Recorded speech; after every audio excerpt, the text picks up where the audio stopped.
Gazing upon our world from a distance, it appears peaceful and calm. But the reality is far different. The repercussions of climate change are approaching us all, and we all contribute to this impact.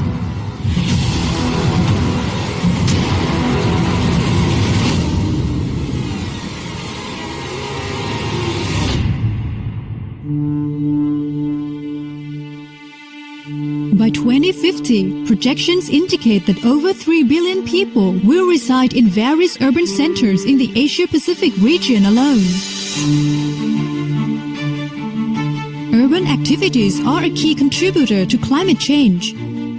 Cities are responsible for 75% of global CO2 emissions, with transport and buildings among the most significant contributors. And since 2012, the Asia-Pacific region has collectively been responsible for more than half of global greenhouse gas emissions yearly.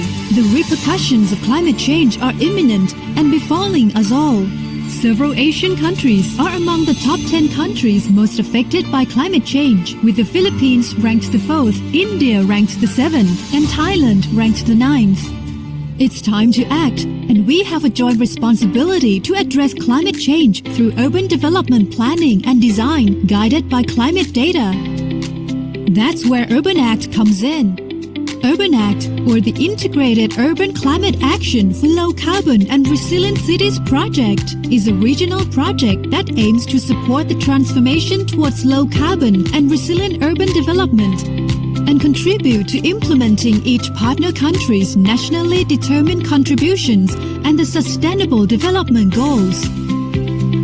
Funded by the International Climate Initiative, or ICI, commissioned by the German Federal Ministry of Economic Affairs and Climate Action, or BMWK, Urban Act is implemented in 5 partner countries: China, India, Indonesia, the Philippines, and Thailand, with a duration spanning 5 years from 2022 to 2027. We aim to achieve 4 critical outputs.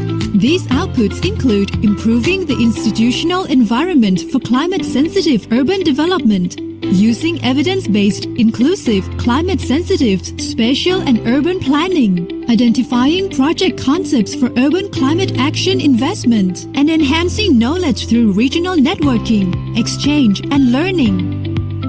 Our collaborative partnership comprises the Deutsche Gesellschaft für internationale Zusammenarbeit GmbH, or GIZ, as a project leader, and the international partners consisting of the United Nations Economic and Social Commission for Asia and the Pacific, or ESCAP, United Cities and Local Governments Asia Pacific, or UCLG ASPAC, the University of Stuttgart, and TU Dortmund University, and national partners in each of the project countries. To promote and showcase a sustainable integration of climate change into urban development, Urban Act implements its support in 14 pilot cities across the 5 countries, recognizing the unique context of the partner countries and aiming to improve the country's specific policies and regulatory frameworks. Furthermore, we engage in joint operations with the Indonesia-Malaysia-Thailand Growth Triangle, or IMTGT, implementing initiatives in 6 cities within the IMTGT sub-region. We are all standing on the edge, and every decision and action we take today will shape our future for generations to come. It is not just a choice, it's a collective responsibility that falls on each of our shoulders. It's time for us to unite and journey towards low-carbon, resilient urban development. Join us in the Urban Act, Joint Action for Climate-Friendly and Resilient Cities. We are stronger if we are together.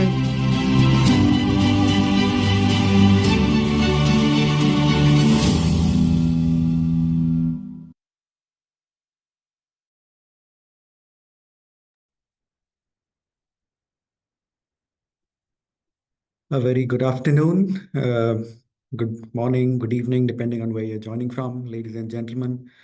A warm welcome to all of you to the Climate Conscious Cities Urban Act webinar series, and in particular to today's 7th webinar of year 2025, which is being organized on the theme of urban solutions for transboundary air pollution and climate change. I hope you enjoyed the video we just showed you.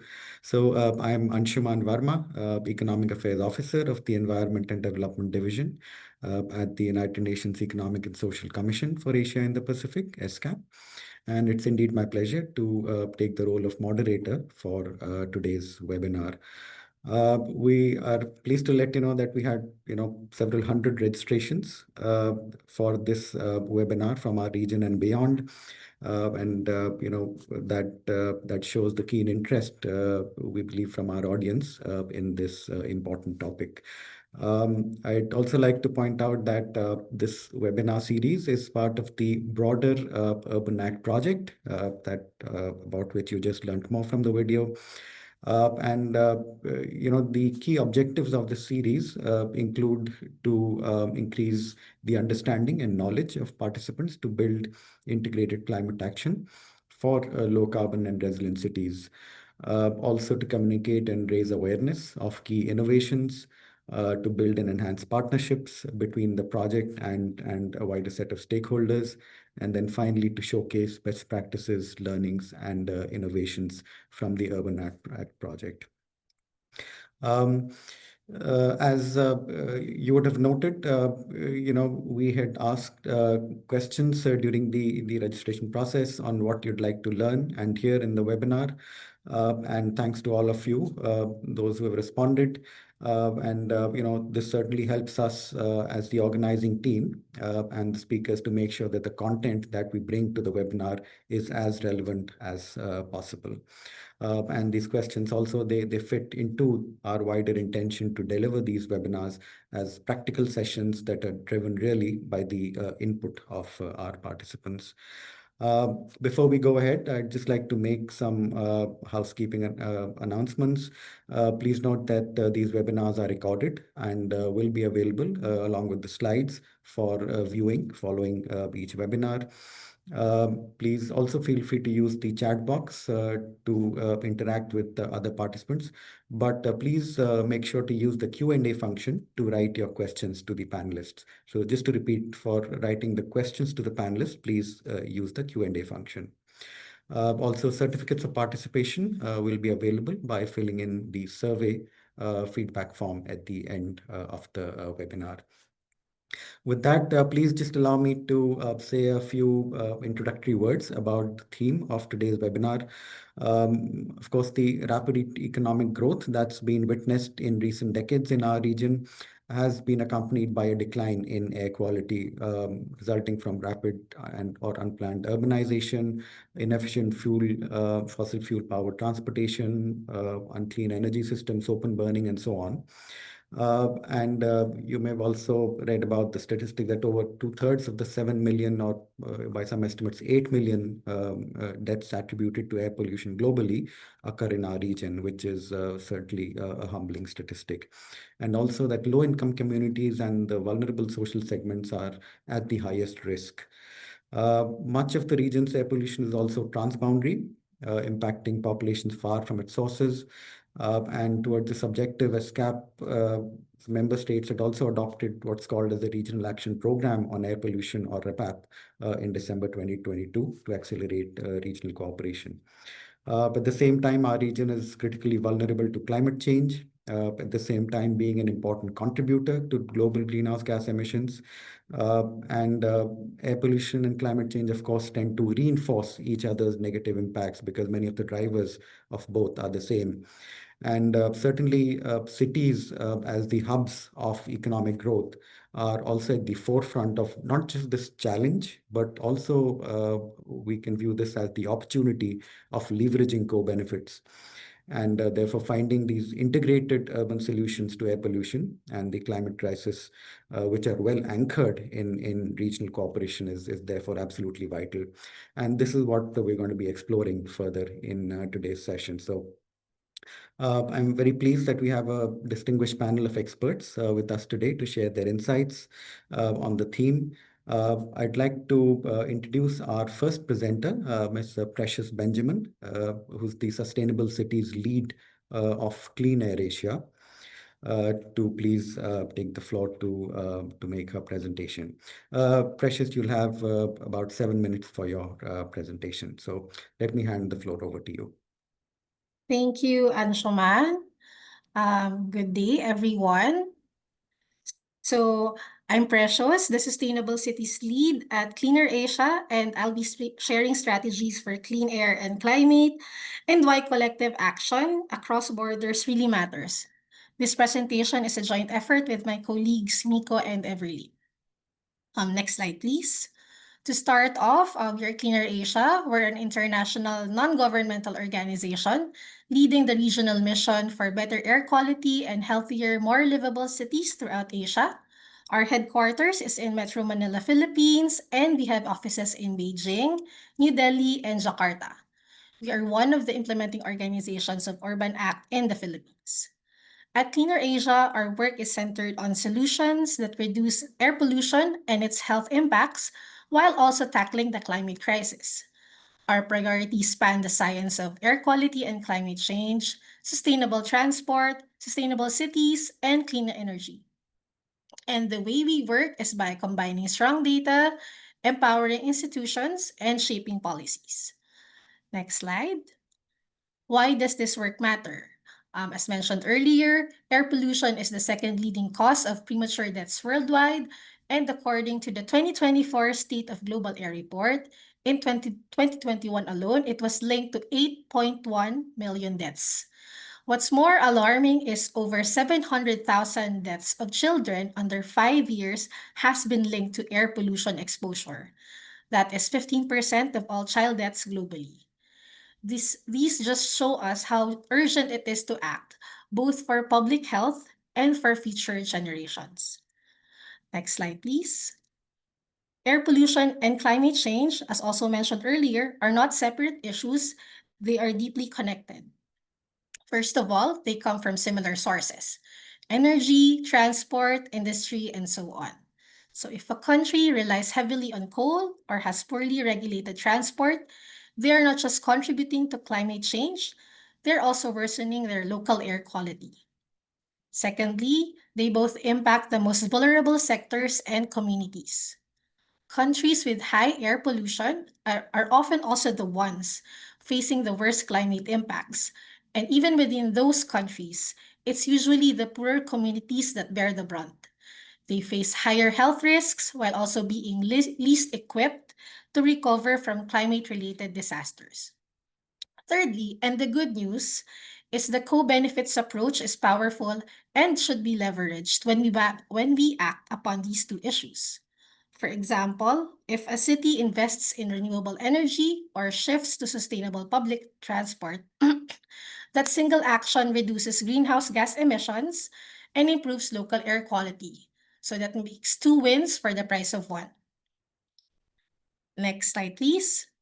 In designing effective solutions, we first need to fully understand the problem, and that means taking a data-driven approach. We start with having an air quality monitoring network to measure air quality levels, which give real-time advisories and also help us track long-term trends. Then we identify sources of pollution through emissions inventories and source apportionment studies to know how much is coming from vehicles, industries, households, and other sources.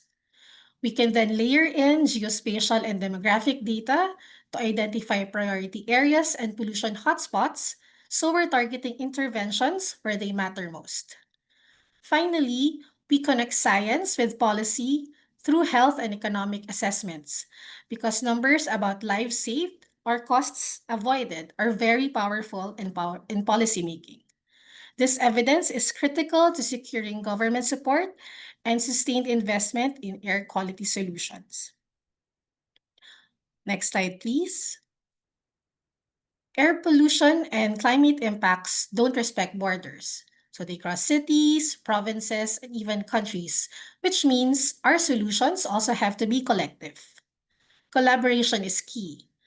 Governments, academia, development partners, the private sector, and communities all have a role to play. Academia and research institutions help us by continuously developing and improving scientific evidence and technical tools.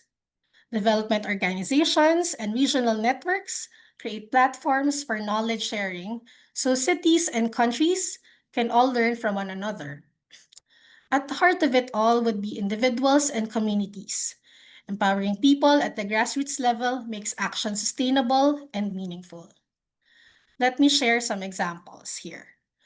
Tools like Surveyor Southeast Asia's air quality tracker combine satellite and ground-based data to monitor pollution across the region. Knowledge platforms such as the ASEAN Environment Knowledge Hub and Cleaner Asia's Learning Portal, which includes City Solutions Toolkits, provide spaces to build collective capacity. Finally, air quality management isn't just about monitoring and policy, it also needs to inform urban planning. For instance, through our collaboration with cities, air quality data has guided transport solutions like active mobility and e-mobility and has even been integrated into land use and comprehensive development plans. This is how evidence translates into action on the ground. Next slide. Of course, cooperation only works if we have the right frameworks. At the subnational level, an airshed approach is useful. In some countries, such as the Philippines and India, for example, the airshed management system allows multiple cities to coordinate instead of acting in isolation. At the regional level, we already have important agreements like the ASEAN Agreement on Transboundary Haze Pollution, the Male Declaration in South Asia, and the Kathmandu Roadmap. These provide a framework for countries to act together. Monitoring networks like the ENET, the Acid Deposition Monitoring Network in East Asia, also help countries share data, track progress, and align their efforts. Altogether, these approaches, tools, and frameworks can be used to empower action and promote cooperation to address these two issues more effectively. Next slide. To support this ecosystem, Cleaner Asia provides tools for learning and capacity building. One example is our online learning platform, which includes training courses, city solutions toolkits, and supplementary resources. And my last slide, which is actually just our contact details. But to wrap up, clean air and climate action can't be solved by any single city or country because these are shared challenges and they need shared solutions. So collective action works best when it's evidence-based, people-centered, and supported by strong cooperation frameworks. Thank you very much. Thank you very much, Precious. First of all, for I think keeping quite nicely to the time, and also for touching on very relevant points in your presentation on, I think, re-emphasizing the air pollution climate linkage. I think you've underscored the importance of evidence-based actions and data sharing. And also, about the need for collective action, not just at the multilateral level, but at the multi-stakeholder level as well, and for cooperation amongst cities. So thank you very much. And again, we'll have more time for question and answers later in the webinar.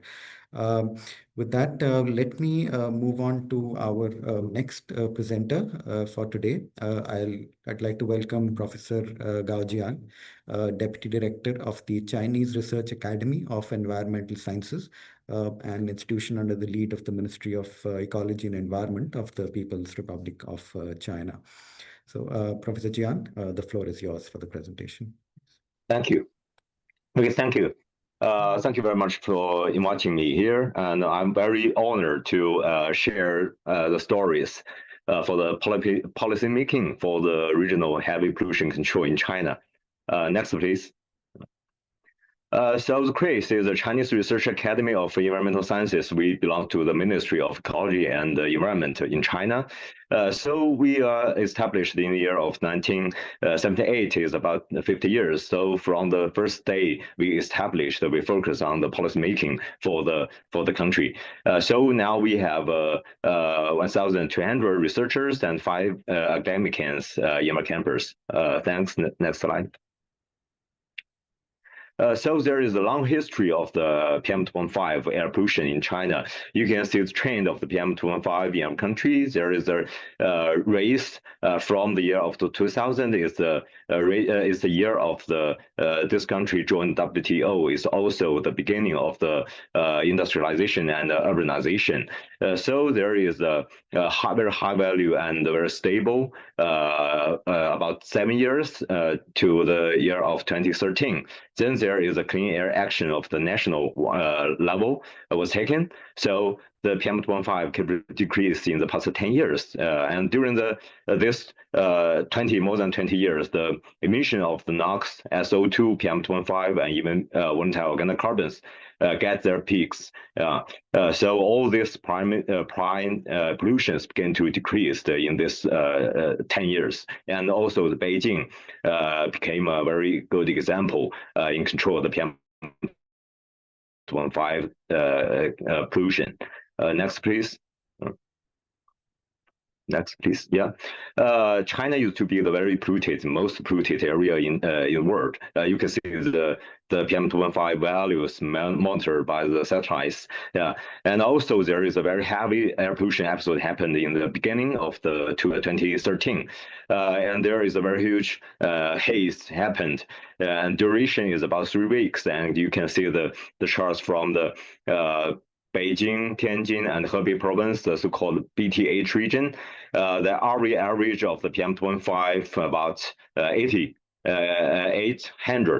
microgram per cubic meter. So it's very extremely high during the heavy pollution episode. So the central government decided to take some actions in the national level. So this is the beginning of the fight for the PM2.5 in this country. Next, please. The National Action Plan is the Air Pollution Prevention and Control Action Plan was taken place in the year of 2013. We have a target of the control the regional PM2.5 in 5 years from the 89 to 60. This is the target for Beijing, but for the regional, it's the BTH region. There is a so-called 2 plus 26 cities. There is 28 cities in BTH region. The first 2 is Beijing and Tianjin. So the PM2.5 in this region is supposed to decrease by 25%. So the central government and local government take a lot of actions, including the introduce ultra low emission standard for the power plants and for the industries, for the traffic control of open burning, and increase control of the fugitive dust and so on.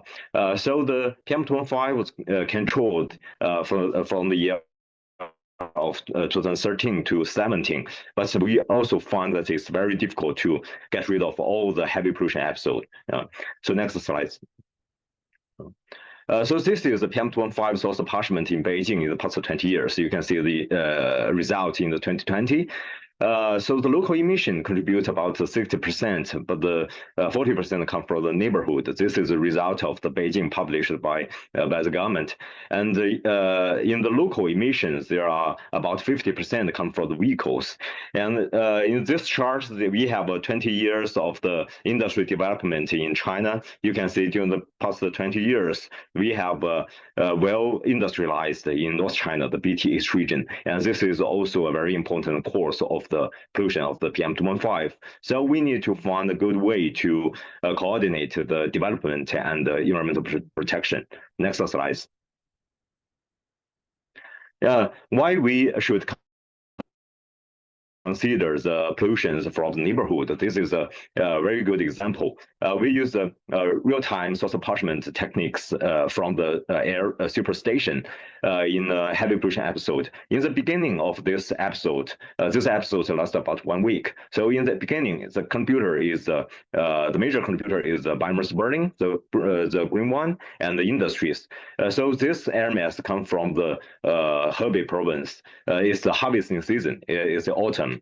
So when the air mass get Beijing, So you can see the local emissions, including the coal burning and traffic, increase the blue one and the purple one became the major contributors.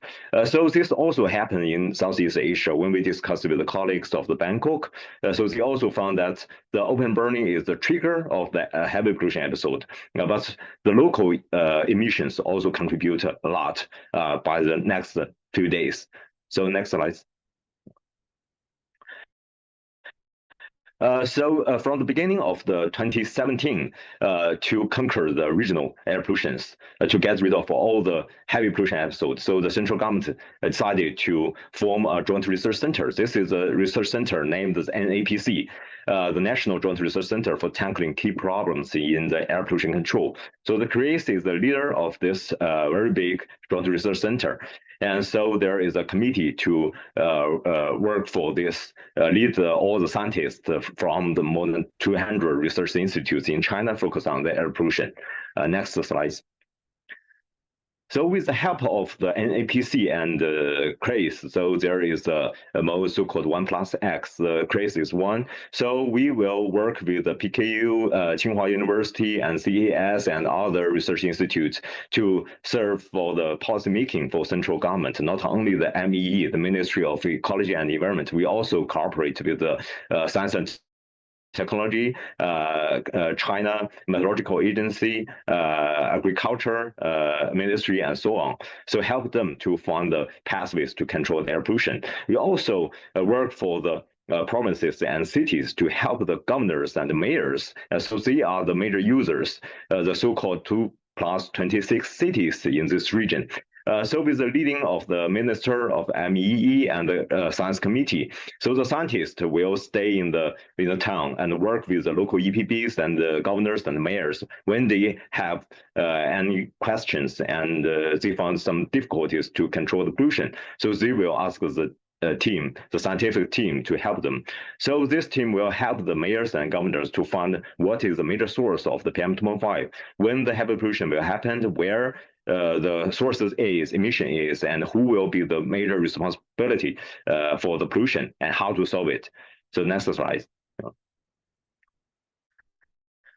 So with the help of this Joint Research Center, we did the South Regional Social Parchment for PM2.5, and we also have pollution transport metrics for BTH region. This is the 28 cities. You can see most of the cities suffer badly from the local emissions, about 50%, and 30 to 40% come from the neighborhood. So that's why we need to work together and find the major sources, and also we need to do our own job and cooperate in the regional level. So next one. Yeah, next. Yeah. So we also built air observation systems in BT region and have a monthly renewed inventories for this region.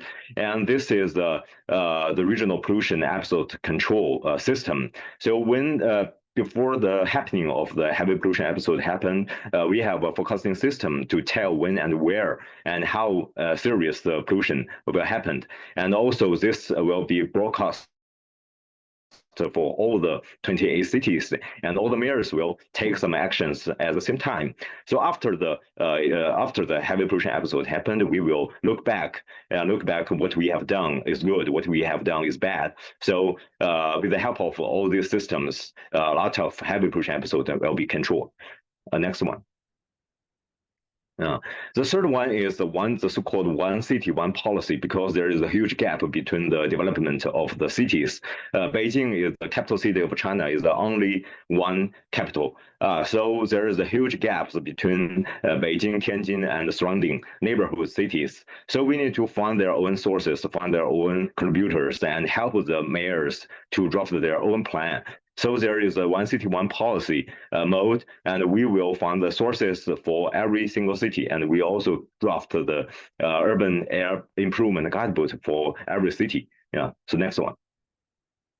So with the help of of the regional action plan. This means when there is a heavy pollution episode happen, they will take some actions at the same time. And also with the help of one city, one policy, this mode, all the scientists will stay with the local EPBs and help the mayors to draft their own path. So with the help of these two policies, we can see the results in the past 10 years. The decrease of the PM2.5 is significant, about 46%. But we also find some ways to keep the GDP increase. The increase of the GDP is more than 60%. So this can protect most of the production, most of the jobs for the peoples. Yeah. So next one. Yeah, the PM2.5 in Beijing decreased from 89 to 30. This is a result of the 2020. Now it's lower than 30, and all the other neighborhood cities where the air quality was improved. Next, please. Yeah. So we also found this, we have some experience to conquer the regional air pollution. So that's why we need to cooperate with the result of the border of the countries and cities. And that's why we launched a new project. It's a sandbox joint research project with Bangkok. We work with the BMA and FTI and some universities in Thailand. So this joint research project will be focused on the establishment of the war room, is the so-called air emergency response system for the heavy pollution episode. So this will not only focus on Bangkok, but also the surrounding areas and also maybe the whole Southeast Asia. We hope that this will be the first pilot study for the regional air pollution cooperated by China with other Southeast Asians. Okay, thank you. That's all, and it's a great honor to share this experience. It's a very short time. We don't have enough time to share all the stories in the course of the air pollution provision in China. So we hope that we have another opportunity to share. Thank you so much. Thank you so much indeed, Professor Jian, for I think sharing the rich experience that has been gained in China. Really taking us on sort of this journey from the way things were in the past, to the action plan initiated in 2013, and now to the results. And I think also for underscoring the role of effective science policy interface. I think that comes across quite clearly as well. Yes, I think let's move ahead. We'll have more time for Q&A and later to dive a bit deeper.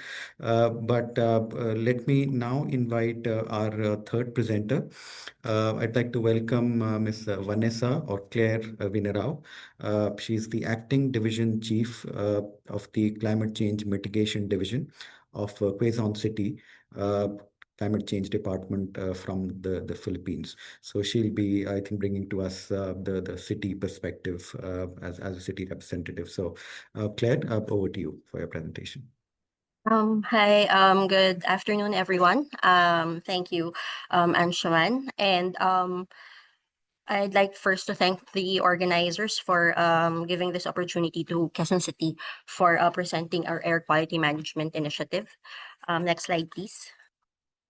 So just a brief background.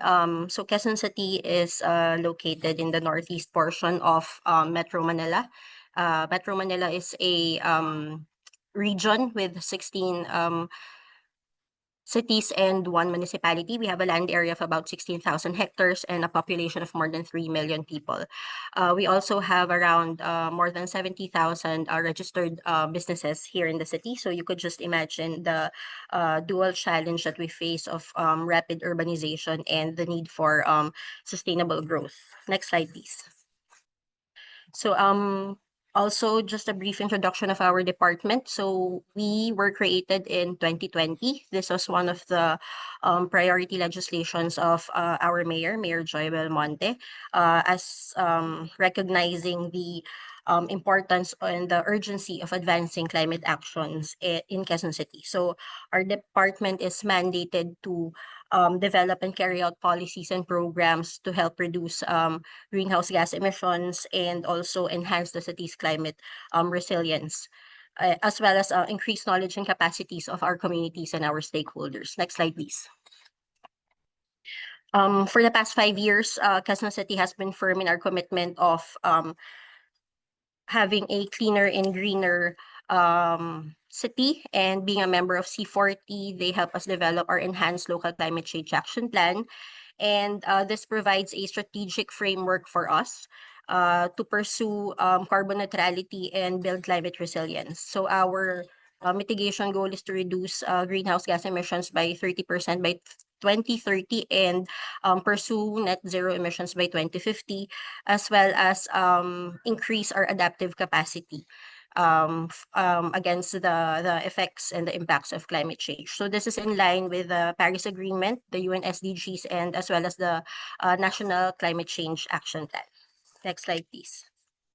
We also have a number of commitments that we have signed up for. So we signed the C40 Clean Air Cities Accelerator in 2019. We also signed up for the Breathe Life campaign of the World Health Organization and UNEP. And recently, we were chosen to receive a technical assistance from the Bloomberg Cities Idea Exchange on air sensors solution. Next slide, please. So one of the milestones under our Enhanced Local Climate Change Action Plan is to develop an air quality management plan.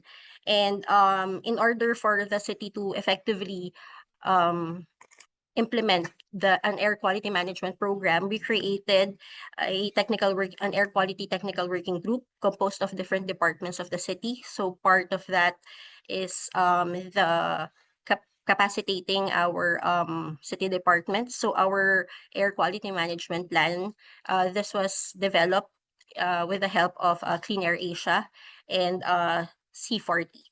Next slide, please. So part of our air quality management plan, the city conducted an emissions inventory in 2021. And based on the results, 91% of our emissions are from mobile sources, while 7% are from point sources and 2% are from residential and commercial area sources. So given that, we were able to identify our emission reduction target. So our target is to reduce our total emissions by 14% by 2030, 39% by 2040, and 42% by 2050. And we will be doing this in a phased approach for our non-roadside sites and our roadside areas until we meet the air quality guidelines values set by the World Health Organizations. And a number of the measures in our air quality management plan focus on transport and land use. That includes transition to electric vehicles, active mobility, and establishment of low emission zones. On energy, there's solarization and energy efficiency, and also on waste. We are deploying biodigesters and promoting proper solid waste management and circular economy. Next slide, please. So this is our air quality monitoring network. It is considered the biggest air quality monitoring network in the Philippines, and it is composed of 40 non-reference AQ sensors and 1 reference station. If you'd notice, these are located in non-roadside and roadside locations, strategically placed, and also there are categories in the network that where they are deployed. So there are industrial areas, residential areas, or institutions, and green public spaces. We started with 8 non-reference AQ sensors, which was received by the city from the technical assistance given by C40. And then through the years, the city procured our own non-reference AQ sensors until we built our network of 40, and we plan to expand the network by procuring more non-reference AQ sensors. Next slide, please. So the air quality in Quezon City is currently being monitored using the Clarity dashboard.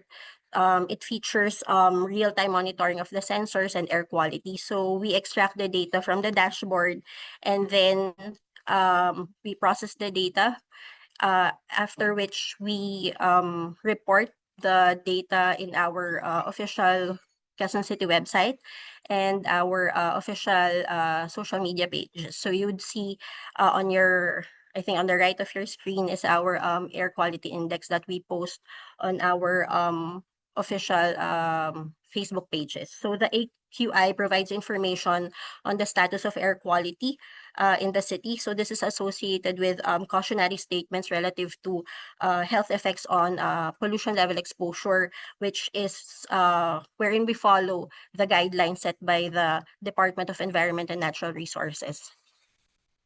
Next slide, please. Part of our monitoring is the and recording system is that we record air pollution incidences when there are peaks in our recordings. We log that and we monitor the cause.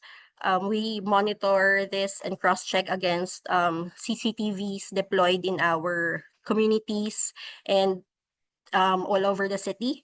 And we also have on-the-ground reporting.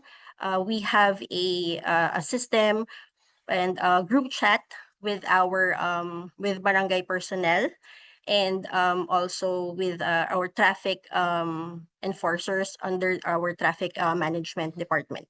So they give us feedback on the possible cause of the air pollution incident. Next slide, please.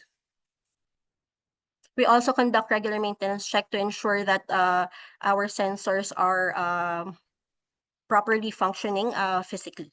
Next slide, please. So as part of our communication strategy under the plan, we conduct workshops in our communities.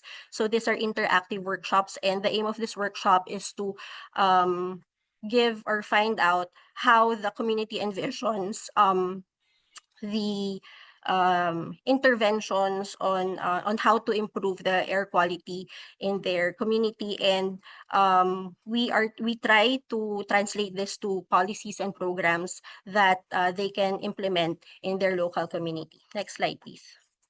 Claire, may I request you to wrap up, please? Yes. So apologies for that. Okay, so sorry. Just a few more slides. So we are currently also encouraging our community, our personnel in the community to sign up as clean air advocates. This is to expand our network for our on-ground reporting. Next slide, please. One of the key accomplishments that we would like to highlight is the crafting of the suspension guidelines. This suspension guidelines is based also on the administrative orders issued by the national government. So there are different alert levels, and when the alert level is on a level 2, 3, or 4, we encourage the students to the schools to come to do an alternative mode of learning. So, and that, or they can also schedule makeup classes. We also developed an informative storybook following the journey of a kite, through their journey, its effects on health, the role of active mobility, and what can be done. Next slide, please.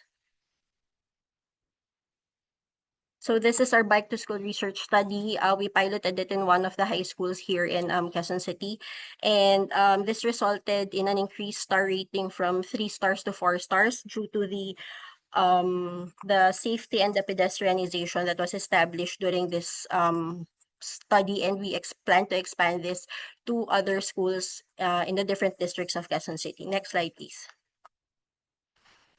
We also have a sustainable transport program wherein we have a free bus service for our commuters. There are 8 bus routes plying the city, and we've already transitioned one bus route to electric buses, and we are planning to expand this to the other routes that are left. We also have a fleet management system for our hybrid electric vehicles, which is managed by the city. And aside from the fleet management for hybrid electric vehicles, the city also manages the traditional vehicles under a transport fleet management also for to efficiently use fuel allocations. Next slide, please. We also promote active mobility, and to date, we have 201 kilometers of bike lanes that have already been completed. And we are also expanding our walking paths throughout the city as we're trying to link different parks and areas of Quezon City. Next slide, please. So as mentioned earlier, we're increasing the number of green spaces in Quezon City. Currently, we have 339 parks that have already been developed, and we are also creating and linking bridges for all the green spaces here in Quezon City. Next slide, please. And for my last slide, just to highlight our the lessons learned and what we believe are best practices and what worked for Quezon City was we had to first, most importantly, build our evidence base for air quality management, just so we have targets. It is also important to include all stakeholders in the community to ensure inclusive and equitable air policies and interventions, and also to devise a community feedback system, and also for the continuous capacity building of our own personnel. Thank you. Thank you That's very all. much. Thank you very much. Thank you very much, Claire. Yes, I know we've limited time, and of course, we will be sharing the slides with all participants afterwards, and they'll have more opportunity to peruse through them. But thank you once again, and for presenting, I think, these very valuable experiences and the actions that you're taking at the city level in Quezon. With that, let me just move on to the next speaker. We have our ESCAP colleague, Mr. Matthew Perkins, Economic Affairs Officer of the Sustainable Urban Development Section, who will be sharing with us brief reflections about the support ESCAP is providing to some of this work. So, Matthew, if I may hand over to you for a couple of minutes, please. Yeah. Thanks very much, Anshuman. I'm happy to take the floor to give a little bit of framing and remarks on the topic of urban air pollution. I think we've seen a lot of change over the last 5 to 7 years in the resources and challenges facing cities in dealing with these problems. For example, pre-COVID, we had many cities in Southeast Asia that had very few air pollution sensors, either low cost or research grade sensors, and remote sensing measurements were very difficult to obtain and too complex for developing countries to be able to effectively use. But since that time, we've seen really a massive change. Cities, low and mid-sized cities in Southeast Asia have seen tremendous growth in the deployment of low-cost sensors. Remote sensing data has become more accessible than ever, with extensive training materials and technical resources available through YouTube and other sources. And I'd also like to highlight the potential very positive impact of AI-supported research tools. The net result is that for decision makers in urban areas throughout the ESCAP region, science-based policy is better supported than it ever has been. Identifying the key sources of air pollution within cities and coming from airsheds and transboundary long-distance conveyance is clearer and better established and better understood than it really ever has been before. So at this stage, I'd like to highlight where some of the persistent gaps are in moving towards cleaner air. I think from a perspective of political economy, while we have more science than ever documenting the sources of air pollution, the cost-effective alternatives to be able to move forward in a reasonable way with solutions remains elusive in a number of areas, particularly agriculture and power generation emissions from dirtier, less sustainable energy sources. So this really underscores the need to be taking a holistic perspective when trying to address air pollution at the urban level.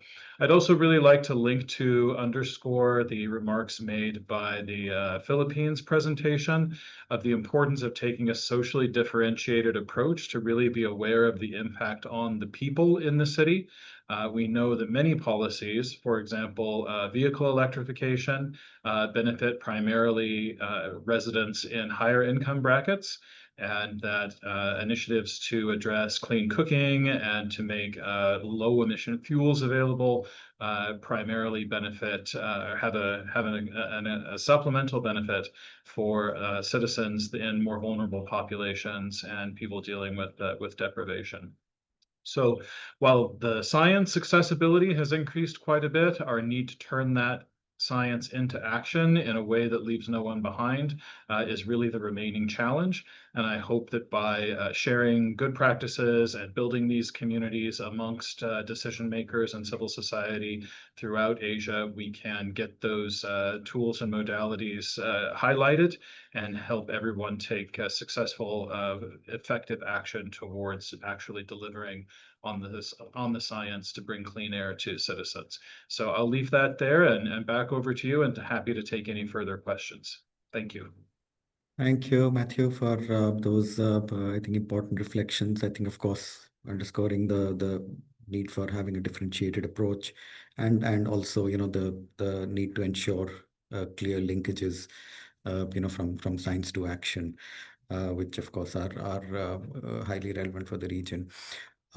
So I think that brings us to the end of the presentations section. We have received several questions in the chat, and I don't think we'll have time to go through all of them, but maybe we'll pick a few and put it to some of our speakers for their reflections. Precious, yeah, I think we had one question for you, and so the question was that air pollution and climate change need collective action from the government to the community. And then, based on your experience, what is the best way to get the collective action done? And who's the one that makes it happen? Is it the government, the private sector, the community? And I think this is particularly in the context of some of our Southeast Asian countries, Philippines, Cambodia, Laos, and Vietnam. So again, what's the best way to get this collective action done, in your view? Thank you for that question, Ms. Vanak. From our perspective, collective action only really works when all players move together. So as I've shared earlier, everyone has a distinct but important role in managing air quality and creating positive impact. So the government would be the one to set the policies and initiate the process of cleaner action planning. Academia and research institutions can provide their technical expertise. They can generate research as evidence base for the actions.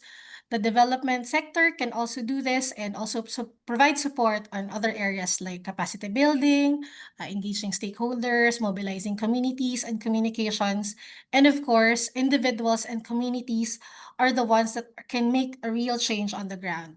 So in our region, including, of course, the Philippines, the most successful examples really come from the partnerships where it's the government that leads, but the different stakeholders are very active. They provide support based on their distinct expertise and also their strengths. And the people are really empowered to participate in this addressing air quality and climate issues. Thank you. Thank you. Thank you very much, Precious. Again, I think we have several questions. I would also encourage that, I mean, since we'll not be able to take all the questions, the speakers can certainly type their responses as well to the questions in the Q&A box. Let me take another question, and this is for Claire from the Philippines. So the question was that, given that air pollution and climate change have no borders, what are the suggestions of how local governments can coordinate actions better? Because, these actions are managed by different teams. I mean, whether they're related to air pollution or climate change. So, again, I think the question is, how do we better coordinate actions across perhaps different functional teams? So your thoughts would be welcome there. The national government organizes a quarterly meeting of for the National Airshed Governing Board. And through this quarterly meeting, cities discuss issues on air pollutions or air pollution episodes that cross boundaries, especially in our region, the National Capital Region.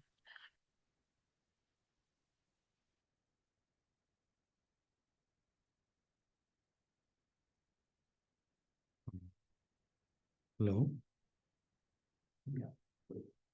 Okay. All right. Thank you. Then we have another question. I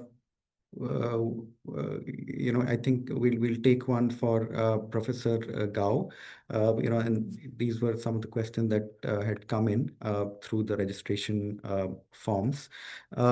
So, Professor Gao, since transboundary air pollution doesn't, again, respect national boundaries, what collaborative mechanisms or city-to-city partnerships do you think can be established, at the national or at the regional level to share best practices and innovative technologies or even financing models? So we'd love to hear your thoughts on that. Thank you. It's a very good question. Not only the cities and its neighborhoods, but also the countries and the neighbors need to have a cooperation in not only the science and technology support for policy making, but also for the finance. So this also happened in China, in the BTH region, because huge gaps between different cities.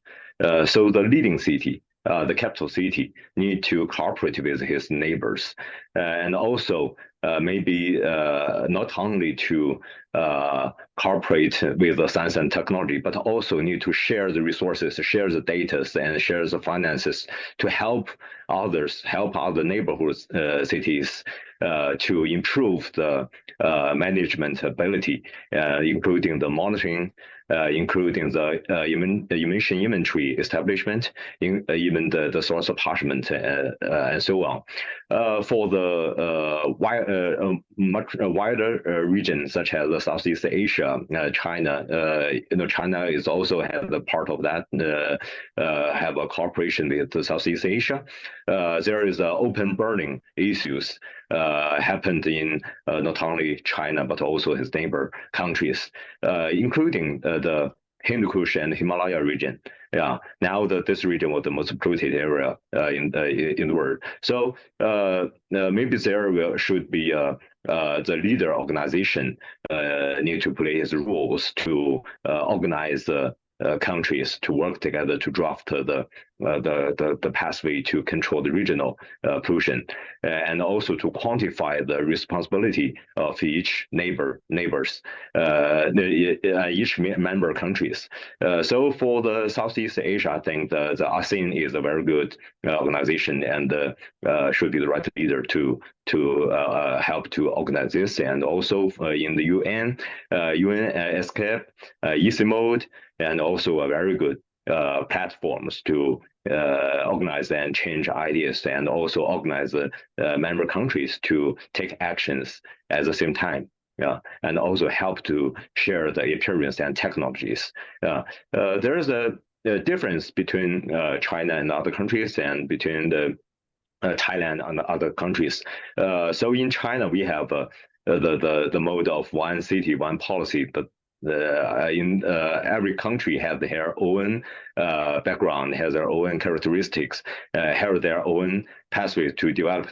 We are all developing countries. We need to find our own path.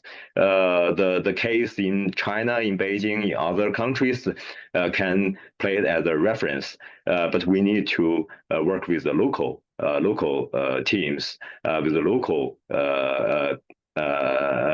management facilities, and to find the ways in light of their own condition. Yeah.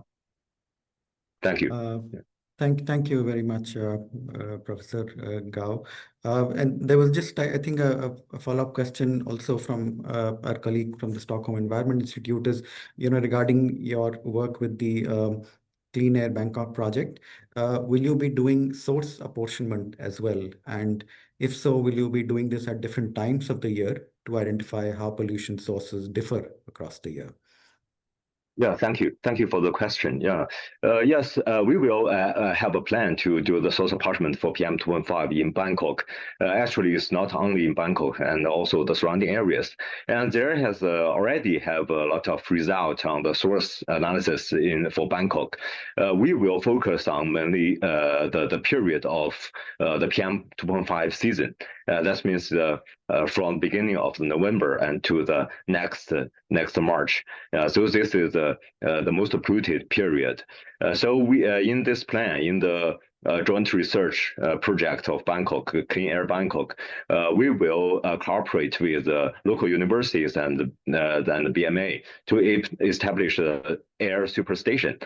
So with a station, we can get the chemical compositions of PM 2.5 in hourly average. So that means when there is a heavy pollution episode happen, we can do the near real-time source apportionment for the government, and this will help the government to analyze the major contributors of the heavy pollution and also tell and study the transportation of the air mass. And we hope that all these informations and research results can help to do the policy making for prevention of the heavy pollution episode. So this is the plan. Thank you. Thank you very much, Professor Jian. I'd like to also put another question to Precious. And again, this is from one of the questions that had come through our registration forms. How does Clean Air Asia support cities in fragile or conflict affected contexts to implement effective air quality? Thank you for that question.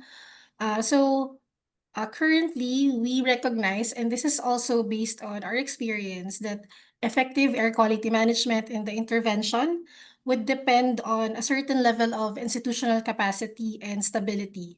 And this can be challenging in fragile or conflict-affected countries. So in these situations, immediate priorities can focus on humanitarian needs, and this is rightly so. But that said, we remain committed to being a resource where possible. So we can provide support through knowledge sharing, awareness raising, capacity building, and even small steps like these. So helping stakeholders access information or connect with regional peers. These create a foundation for future action.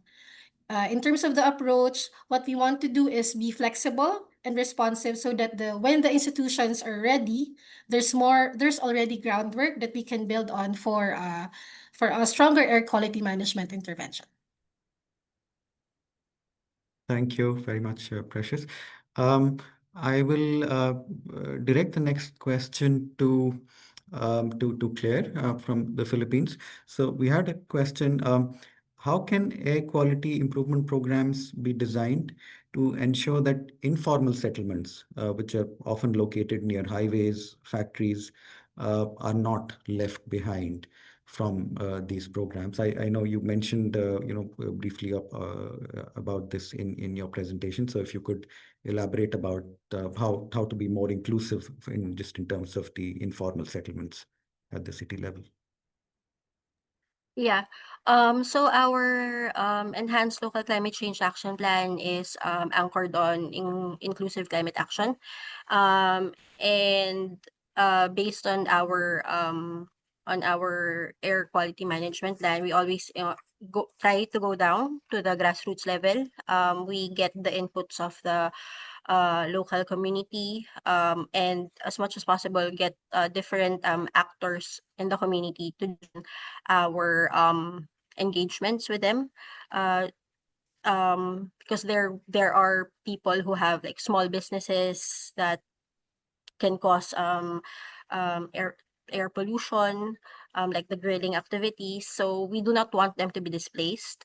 That's why as much as we can, we converse with them, we include them in all our activities. Thank you. Thanks so much. Again, I think very interesting discussions, but I'm also conscious of the time. I think we have nearly hit the time that we had allocated for the webinar. Let me just thank our presenters for their responses to these questions. Again, I mean, feel free to also type any other responses that you may have in the Q&A box. But let me just move ahead to wrap up the webinar. I think it's been a very enlightening session with informative presentations, from development partners as well as the CT representative, and also enriching follow-up discussions. I think there are several key takeaways. I think it's hard to have an exhaustive list, but I think there has been emphasis on the importance of adequate air quality monitoring and sharing of data, which is of course a prerequisite to implement the right solutions. Um, so that I think aspect has been emphasized across the discussions.